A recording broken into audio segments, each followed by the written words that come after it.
Tu seras cuisinier. Je devais avoir 4 ans lorsque j'ai entendu ma grand-mère me le dire. Moi, j'ai créé un jardin au collège, je m'en suis occupé parce que la nature, c'est tout. Quand il y a des mauvaises années, il n'y a pas de vin, il n'y a pas de légumes.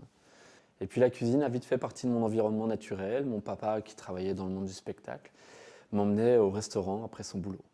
Un jour à Noël, j'ai cuisiné un risotto, une génoise à la crème chantilly. Je sais pas, je devais avoir 10 ans. Mais il fallait que j'ouvre mon esprit pour être chef pâtissier et chef cuisinier. Alors avec ma compagne Noémie, sommelière et maître d'hôtel, on a vadrouillé partout dans le monde pour découvrir qu'en Norvège, les petits pois au goût sucré peuvent être des desserts. En Écosse, avec des beaux paysages, on a conscience du gaspillage. Et à Hong Kong, on pense communauté. Un jour, lors d'un test les yeux bandés, dans un restaurant de sushi, on me dit « goûte le riz et tu sauras si le chef était énervé ou s'il était serein ». Et puis un jour, avec nos 3 autres associés, on a grimpé la Grapiotte, cette petite montée qui mène à Pupillin, et on a synthétisé nos expériences pour que, enfin, on puisse cuisiner nos souvenirs dans nos plats.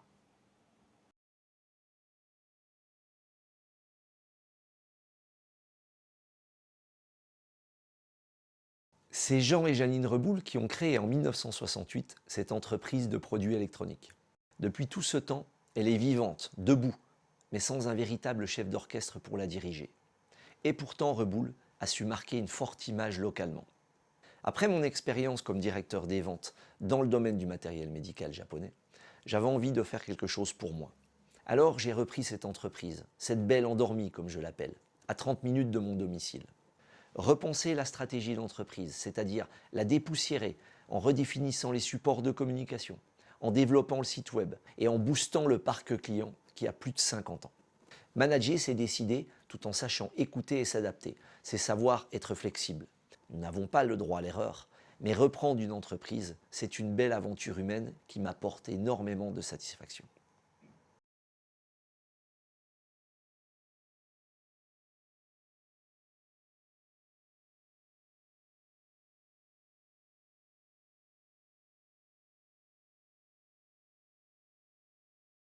J'en suis pas à mon premier dépôt de brevet. Celui qui a remporté le concours Lépine et qui est breveté en Europe, aux États-Unis, au Brésil et au Japon est un collier de chien qui enroule la laisse un peu comme un yo-yo et qui remplace la laisse trottoir.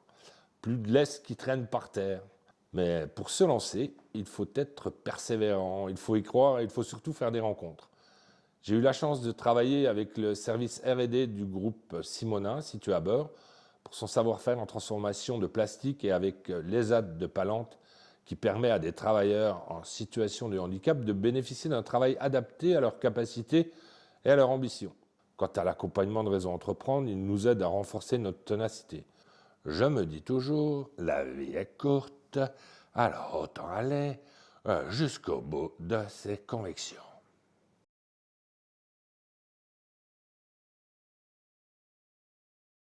Je suis issu d'une famille d'entrepreneurs et depuis l'âge de 25 ans, j'ai toujours animé des équipes, plus particulièrement dans l'industrie.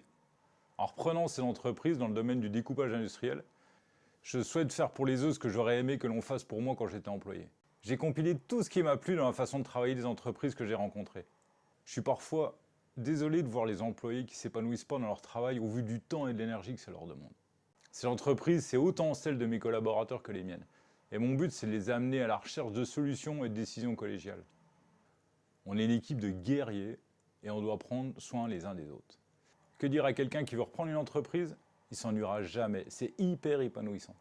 On traite de sujets et de thèmes hyper variés. Gestion de l'humain, la sécurité, les stratégies, la projection. Il n'y a pas un jour qui se ressemble. Mais avant, il faut bien se poser la question, c'est un travail d'introspection personnelle et familiale hyper important. Quand on est capitaine d'équipe, on ne peut pas tout mener seul. Il faut être soutenu par ses proches pour traverser les moments pesants et naviguer vers de nouveaux horizons.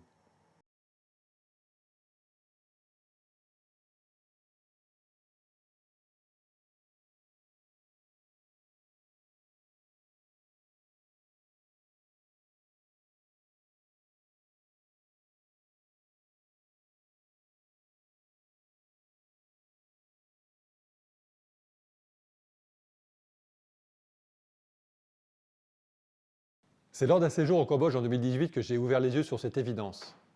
Pour ne rien regretter de mon parcours professionnel, je me devais de répondre à l'appel de l'entrepreneuriat. Oui, je suis un homme de la nature, je suis marathonien, je fais du vélo, du VTT, Je marche en forêt, dans cet écosystème où les relations humaines en lien avec le végétal et l'animal me font tellement vibrer. Et puis j'aime travailler le bois. Ce matériau noble, bois touché, facile à travailler. Alors pas question de me lancer sans être formé à BTS en gestion forestière. Quand le premier jour j'ai ouvert la porte de la scierie, c'était grisant. Ça m'a fait extrêmement plaisir. L'aboutissement d'un vrai changement. Une reprise d'entreprise ou une création, c'est fusionner et mettre à profit pas mal d'expériences exercées auparavant. Quant à être manager, c'est être celui qui est au centre, pas celui qui est en haut.